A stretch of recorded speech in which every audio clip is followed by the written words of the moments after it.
समय जिसे ना कोई रोक सकता है ना ही कोई बदल सकता है। विधाता की कलम से लिखी गई नीति पत्थर की वो लकीर है जिसे देवता तक नहीं लांघते हैं। पर क्या होगा जब एक साधारण स्त्री की इच्छा शक्ति उस अटल काल के सामने दीवार बनकर खड़ी हो जाए? क्या प्रेम साक्षात मृत्यु को परास्त कर सकता है?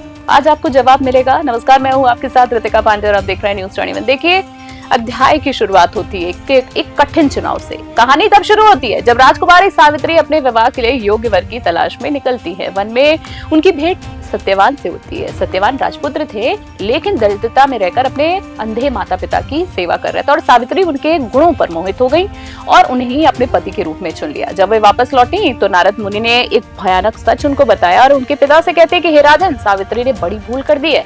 सत्यवान अल्पायु है, उनकी उम्र बहुत कम है। आज से ठीक 1 वर्ष बाद उनकी मृत्यु निश्चित है।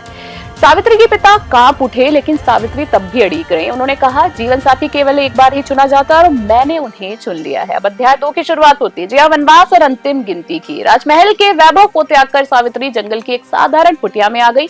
उन्होंने रेशमी वस्त्रों को छोड़ दिया और उसकी जगह पेड़ों की छाल धारण कर लेती है। जैसे जैसे दिन बीत रहे थे, सावित्री का हृदय जो था वो भारी होता गया, लेकिन उन्होंने तब भी हार नहीं मानी। मृत्यु के 3 दिन पहले से उन्होंने त्रिरात्र व्रत रखा। बिना अन्न जल के भगवान की साधना में लीन रही ताकि मानसिक रूप से उस काल का सामना वो कर सके। और अब शुरुआत होती है अध्याय 3 की। जी हाँ, काल का आगमन हो जाता है। वो दिन आ ही गया जब सत्यवान कुल्हाड़ी लेकर लकड़ी काटने जंगल निकले। सावित्री भी साय की तरह उनके पीछे चल दी। अचानक सत्यवान के सिर में असहनीय दर्द होने लग गया। वे एक वट वृक्ष के नीचे सावित्री की गोद में सिर रखकर लेट गए। तभी वातावरण में एक ठंडी सिरहनी दौड़ पड़ी। काले वस्त्र पहने, हाथ में पाश यानी रस्सी लिए साक्षात यमराज प्रकट हुए।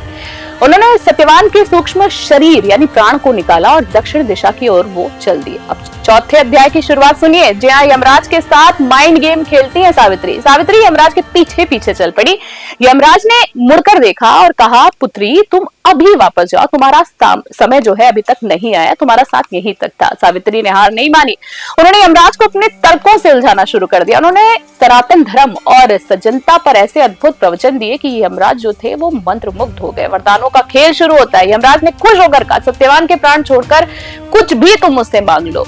तो सावित्री पहला वर मांगती है। जी हाँ, पहला वार उन्होंने जो खेला वो कहती है, सावित्री ने ससुर की आंखों की रोशनी और खोया हुआ राज्य मांगा। यमराज ने कहा तथास्तु यानी स्वीकृति दे दी। दूसरा वर मांगती है, उन्होंने अपने पिता के लिए 100 पुत्र मांगे ताकि उनका वंश न मिटे, उसके लिए भी तथास्तु यानी स्वीकृति। तीसरे की बात करें, ब्रह्मास्त्र अंतरिम चाल जो है, सावित्री ने कहा, प्रभु मुझे 100 पुत्रों की सौभाग्यवती माता बनने का वरदान है। यमराज अपनी धुन में थे और लीन थे। उन्होंने कहा तथास्तु। जी अध्याय 5 आखिरी अध्याय तो सुनिए। धर्म संकट और विजय की जीत कैसे होती है। जैसे ही यमराज आगे बढ़े, सावित्री रुक गई। उन्होंने मुस्कुराते हुए कहा, हे धर्मराज, आप तो न्याय के देवता है।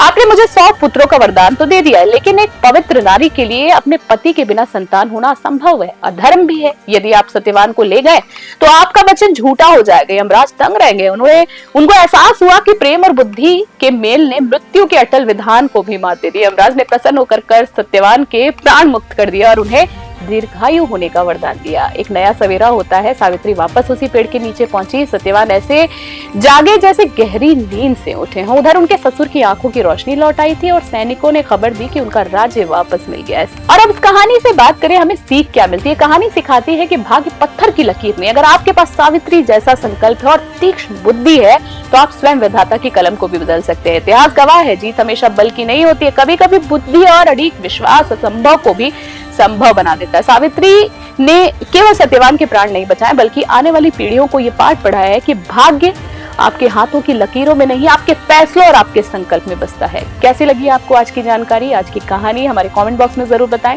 Special desk news 21।